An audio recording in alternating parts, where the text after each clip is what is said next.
এই যে নির্মমতা এবং কারা করছে এটা আমরা সবাই জানি। আর এখনো পর্যন্ত কয়জন গ্রেপ্তার হয়েছে মানে ওই ওই সঙ্গে সংগঠিত আমরা জানি না।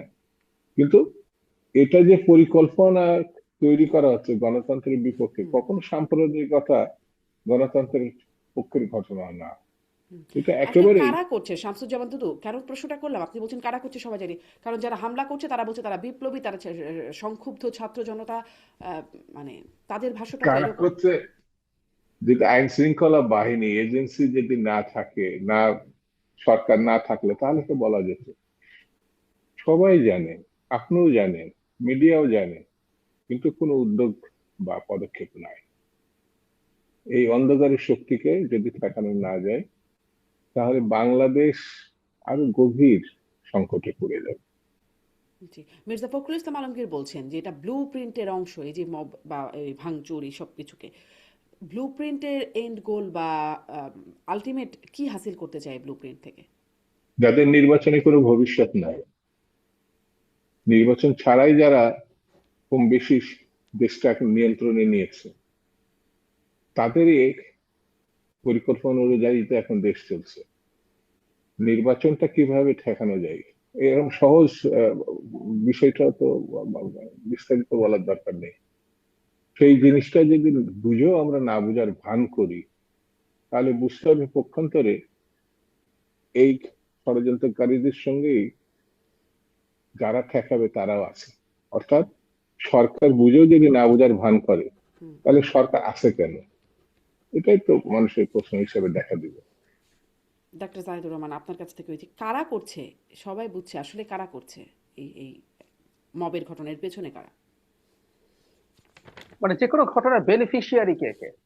আমরা প্রাথমিকভাবে যেটা করব, মব এবং উসমান হাদির মৃত্যুর ঘটনায় কারা কারা বেনিফিশিয়ারি হলো। হুম, আমি বাংলাদেশের মাটিতে এখন পর্যন্ত হাদির গুলিবিদ্ধ হওয়া থেকে এখন পর্যন্ত যা যা ঘটলো তার প্রত্যেকটা ঘটনায় একজনের সমস্যা দেখছি, একটা দলের সমস্যা দেখছি। সেটা হলো বিএনপি। বিএনপি 5 আগস্ট পরবর্তী সময় থেকে খুব দ্রুত একটা নির্বাচন চাইছে।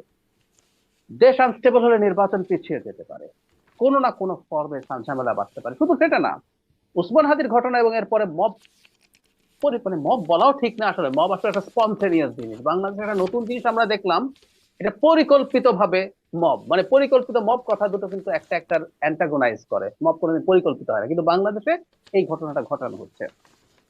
এ ধরনের অস্থিরতা তৈরির চেষ্টা, এবং আমি সংশয় এইটা প্রকাশ করে রাখতে চাই, 25 তারিখ যারা তারেক রহমান আসার আগেও আরো কোনো না কোনো অস্থিরতার ঘটনা ঘটানো হতে পারে, চেষ্টা হতে পারে।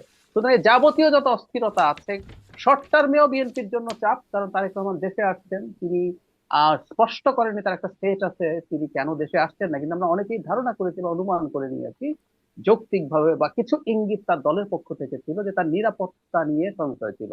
তো এই অস্থিরতা তার শর্ট টার্মে বিএনপিকে ক্ষতি করে, মিড টার্মে তার ইলেকশন নিয়ে ক্ষতি করে। তো সব ক্ষতি বিএনপির, লাভ কার কার তাহলে? বাংলাদেশ একটা সুস্থির গণতান্ত্রিক পরিবেশের দিকে যাবে, বাংলাদেশে গণতন্ত্র প্রতিষ্ঠিত হবে, এটা 5 আগস্টে পরাজিত শক্তি চায় না, আওয়ামী লীগ চায় না। আওয়ামী লীগের সাথে সাথে ভারতেরও পরাজয় হয়েছে, কিন্তু এখানে একটা ইন্টারেস্টিং কিন্তু আছে, 5 আগস্টে বিজয়ী শক্তিরও কেউ কেউ চায় না। আমি বলছি না তারা এগুলো ঘটিয়েছে, কিন্তু বিজয়ী শক্তিরও কেউ কেউ চায় না। কারণ দেখা গেছে এই অস্থিরতা, বা এই অস্থিরতার কারণে এই সরকারের ক্ষমতা যদি এক্সটেন্ড করার প্রবাবিলিটি বাড়ে, তাদের ক্ষমতা ইনফর্মালি এনজয় করার সুযোগ বেড়ে যায়। কিছু ব্যক্তি আছেন অ্যানার্কিস্ট, তারা ঝামেলা বাঁধিয়ে রাখতে চান, তাতে তাদের এই এনার্কির মধ্যে তাদের এক ধরনের নিজস্ব পাওয়ার তৈরি হয়, তারা চান তাদের মতো করে। এবং আরেকটা গ্রুপ আছে, সেটার কথা একটু বলে রাখতে চাই, এটা একটু সংঘবদ্ধ, এটা একটু যোগ করি, এটা একটু আইসোলেটেড না।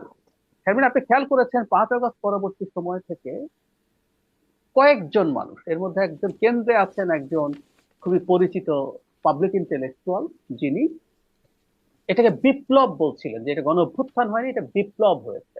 হুম, এবং তিনি 5 আগস্ট থেকে ক্রমাগত চেষ্টা করেছেন এটা করতে, যে ইভেন ডক্টর ইউনূস শপথ নেওয়ার পরও, যে এটা আসলে একটা বিপ্লবী সরকার হওয়া উচিত, যে সংবিধান ছুঁড়ে ফেলে দেবে, দিয়ে সে নতুন করে ফরমানের মাধ্যমে দেশ চালাতে থাকবে, তারপর একটা নতুন সংবিধান লিখবে, তার অধীনে গিয়ে নির্বাচন হবে।